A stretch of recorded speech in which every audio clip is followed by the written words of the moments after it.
Halo semuanya, selamat datang kembali di kelas Metode Statistika. Senang sekali rasanya bisa berkumpul dengan kalian hari ini. Nah, di penjelasan materi kali ini, kita akan mengulas sebuah topik yang sifatnya mutlak dikuasai oleh calon data scientist, yaitu metode inferensi non-parametrik. Kalian pasti sudah kenal statistik parametrik seperti uji T atau ANOVA kan? Anggap saja mereka itu seperti mobil Formula 1. Sangat kencang, sangat akurat, tapi hanya bisa melaju di aspal mulus, alias datanya wajib berdistribusi normal. Lalu bagaimana kalau realitanya data yang kalian hadapi di lapangan itu berantakan, penuh outlier, atau tidak normal sama sekali? Disinilah statistik non-parametrik menjadi pahlawannya. Ini ibarat kendaraan off-road atau altering vehicle di dunia data science. Data seberantakan apapun kondisinya, sikat terus. Yuk, kita mulai perjalanan kita? Oke, ini dia peta jalan atau roadmap kita hari ini. Kita akan berprogres secara bertahap membahas 5 alat krusial. Mulai dari pemanasan dengan uji tanda, naik level ke Wilcoxon Signed Rank, lalu geser ke Wilcoxon Rank Sum, menyeberang ke uji binomial, dan terakhir kita tutup dengan Chi-square test. Langsung saja kita masuk ke yang pertama. 1. Uji tanda atau sig test. Alat pertama di kotak perkakas kita adalah uji tanda. Ini sebenarnya teknik yang sangat basic, tapi sangat cerdik untuk memuji nilai tengah atau median dari suatu populasi. Intuisinya simpel banget kok. Daripada pusing memikirkan angka yang rumit, uji tanda ini hanya peduli pada arah perubahannya saja. Misalnya, kita punya tebakan awal nih, atau hipotesis, tentang nilai median. Kita tinggal membandingkan saja setiap data kita dengan tebakan itu. Kalau angkanya lebih besar, kita kasih tanda plus. Kalau lebih kecil, kita kasih minus.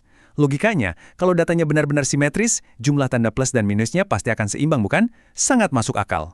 Biar kalian tidak merasa horor duluan dengan matematikanya, prosesnya sudah saya pecah menjadi 5 langkah sederhana, ibarat resep masakan saja. Pertama, tentukan dulu hipotesis nolnya. Kedua, berikan tanda plus dan minus pada data kalian. Ketiga, hitung total data yang memiliki tanda, kita sebut ini N, dan X adalah jumlah tanda yang mau kita fokuskan. Keempat, kita lakukan perhitungan probabilitas, bisa pakai binomial kalau sampelnya sedikit, atau pendekatan normal kalau banyak. Dan kelima, tinggal tarik kesimpulannya. Mari kita lihat prakteknya di dunia nyata. Coba perhatikan contoh ini. Ada sebuah perusahaan taksi yang ingin tahu, benar tidak sih ban jenis 1 lebih irit bensin dibanding ban jenis 2? Mereka menguji 16 mobil. Aturannya, kalau pakai ban jenis 1, jarak tempuhnya lebih jauh, kita beri tanda plus. Kalau ban jenis 2 yang lebih jauh, kita beri minus. Terus kalau ternyata jaraknya sama persis, ya datanya kita buang. Dari hasil tes ini, kelihatan jelas tanda plus mendominasi ada 11, sementara minusnya cuma 3. Secara kasat mata sih, jelas ban jenis 1 lebih menang. Tapi ingat, kalian ini calon data scientist. Kita butuh bukti statistik yang valid, bukan sekedar tebak-tebakan. Karena total data kita yang memiliki tanda itu ada 14 buah, di mana itu di atas 10, kita bisa memakai pendekatan distribusi normal nih. Melalui perhitungan z-score yang rumusnya sederhana itu, kita mendapatkan nilai z-score sebesar 1,87. Lalu ketika kita cek nilai p-value-nya, muncullah angka 0,0307. Coba tebak. Angka ini lebih kecil dari batas signifikansi kita yang 5%. Artinya apa? Boom, kita tolak hipotesis 0. Terbukti secara signifikan bahwa ban jenis 1 memang jauh lebih ekonomis. Luar biasa kan? Bagaimana hanya dari menghitung tanda plus dan minus, kalian bisa menghasilkan keputusan bisnis yang super solid. 2. Wilcoxon Signed Rank atau uji peringkat bertanda. Sekarang, mari kita upgrade sedikit skill analitik kita. Kalau uji tanda tadi terasa terlalu basic karena hanya melihat arah dan cuek pada besaran perbedaannya, kenalan nih dengan versi pro-nya, Wilcoxon Signed Rank. Metode ini membereskan kekurangan tadi dengan cara menghitung selisih angka aslinya, lalu dibuat ranking dari yang selisihnya terkecil sampai terbesar. Baru deh setelah itu dipisah, mana kelompok yang positif dan mana yang negatif. Pendekatan ini membuat pengujian kita menjadi jauh lebih powerful. Biar lebih kebayang, kita aplikasikan pada kasus yang sangat relatable buat kalian. Pernah dengar klaim kalau mengerjakan latihan soal sebelum ujian itu bisa menaikkan nilai minimal 50 poin? Nah, kita tes 10 pasang mahasiswa nih. Satu kelompok diberikan latihan soal, kelompok lainnya tidak. Lalu kita hitung selisih nilai ujian mereka dikurangi 50 dan kita urutkan selisih absolutnya. Tujuannya untuk melihat seberapa nendang si dampak dari latihan soal ini. Setelah kita jumlahkan ranking untuk nilai-nilai yang positif, yaitu mereka yang nilainya benar-benar melonjak di atas 50 poin, kita dapatkan nilai uji statistiknya. Tinggal kita cocokkan dengan tabel nilai kritis untuk N sama dengan 10. Dan hasilnya sungguh menarik, nilai pengujian kita sukses masuk ke daerah kritis. Jadi, say goodbye untuk hipotesis 0. Artinya, klaim itu valid guys. Mengerjakan latihan soal terbukti secara signifikan dapat mendongkrak skor ujian kalian. 3. Wilcoxon Rank Sum atau uji jumlah peringkat. Oke, tahan sebentar.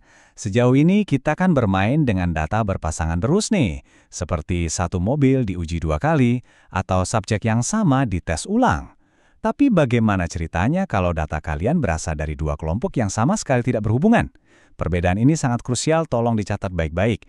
Kalau kalian keliru menentukan jenis data, seluruh hasil analisis kalian akan berantakan. Ingat, sign rank itu khusus untuk subjek yang sama yang diuji 2 kali. Sedangkan rank sum itu dipakai ketika kalian membandingkan 2 kelompok yang independen dan terpisah. Misalnya, kelas A melawan kelas B. Hebatnya, jumlah sampel dari kedua kelompok ini pun tidak harus sama. Ini adalah contoh klasik untuk dataset sampel independen. Kita ingin membandingkan kandungan nikotin di rokok brand A dan brand B. Targetnya, kita ingin tahu apakah nilai tengah atau median keduanya ini sama atau berbeda. Kita punya 8 sampel dari brand A dan 10 sampel dari brand B. 2 merek berbeda, 2 kelompok yang benar-benar terpisah. Coba kalian tebak dalam hati, kira-kira akan ada perbedaan yang signifikan tidak nih? Nah, cara pengerjaannya sedikit berbeda. Pertama, kita kumpulkan semua data dari brand A dan brand B ke dalam satu wadah besar, lalu kita urutkan rankingnya dari yang paling kecil hingga yang paling besar. Jika sudah, baru kita kembalikan ranking-ranking tersebut ke mereknya masing-masing, lalu kita jumlahkan. Dari perhitungan uji statistik U, kita mendapatkan nilai 23, sementara batas dari tabel kritisnya adalah 17. Karena 23 itu lebih besar dari 17, kita gagal menolak hipotesis 0. Jadi kesimpulannya, sama sekali tidak ada perbedaan median yang signifikan antara kandungan nikotin brand A dan brand B. 4. Uji binomial atau binomial test. Lanjut, sekarang kita banting setir ke ranah yang beda banget. Kita tinggalkan dulu data berupa angka-angka seperti nilai ujian tadi dan masuk ke ranah data nominal. Uji binomial ini akan menjadi senjata andalan kalian kalau kalian bertemu dengan data yang murni berupa pengelompokan 2 kategori saja.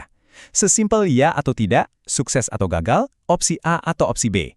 Di sini kita tidak lagi menghitung rata-rata atau median, melainkan murni menguji proporsi dari 2 kejadian tersebut. Kasus seperti ini sangat sering muncul di riset pasar. Bayangkan, ada sebuah survei terhadap 20 orang secara acak ditanya, pilih mana perawatan di salon atau di klinik kecantikan. Hasilnya, 8 memilih salon dan 12 memilih klinik.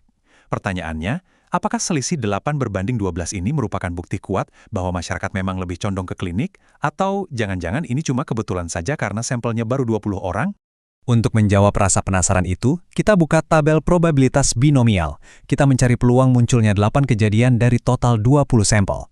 Dan ternyata p-value 2 sisi yang kita dapatkan adalah 0,504 alias sekitar 50%.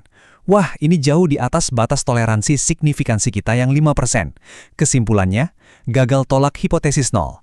Artinya, walaupun terlihat ada selisih angka 8 lawan 12, tapi secara statistik probabilitas orang memilih salon dan klinik kecantikan di populasi sebenarnya adalah sama kuatnya. 5. Chi-square test atau uji Chi kuadrat. Tidak terasa, kita sudah tiba di materi penutup silabus kita hari ini. Masih menyambung dari data kategorik barusan, kenalkan goodness of fit test dari Chi-square. Alat ukur yang satu ini super fleksibel. Konsep dibaliknya sangat simpel tapi brilian. Intinya, pengujian ini mengukur seberapa fit atau seberapa cocok sih data nyata hasil observasi kalian di lapangan dengan ekspektasi atau harapan matematis kalian. Kalau melencengnya kejauhan dari ekspektasi, nah loh, pasti ada sesuatu yang mendasari fenomena tersebut. Uji ini memang dirancang khusus untuk menangani berbagai distribusi data diskrit. Lengkap sudah kelima alat analitik di sabu kita hari ini. Mulai dari uji tanda yang sekedar mengecek arah pergeseran, hingga uji Chi-square yang jago memvalidasi kesesuaian antara ekspektasi dan realita. Sebagai penutup, saya punya tantangan buat kalian. Esok hari, jika kalian disodori dataset pelanggan yang acak-acakan, tidak simetris, dan jauh dari kurva normal, dari kelima kendaraan segala medan ini, mana yang akan kalian turunkan pertama kali? Ingat ya, skill sejati seorang data scientist itu bukan sekedar jago berhitung, tapi jago memilih alat yang tepat di saat yang tepat. Sempatkan untuk mereview ulang materi ini, dan sampai jumpa di sesi kelas seru berikutnya.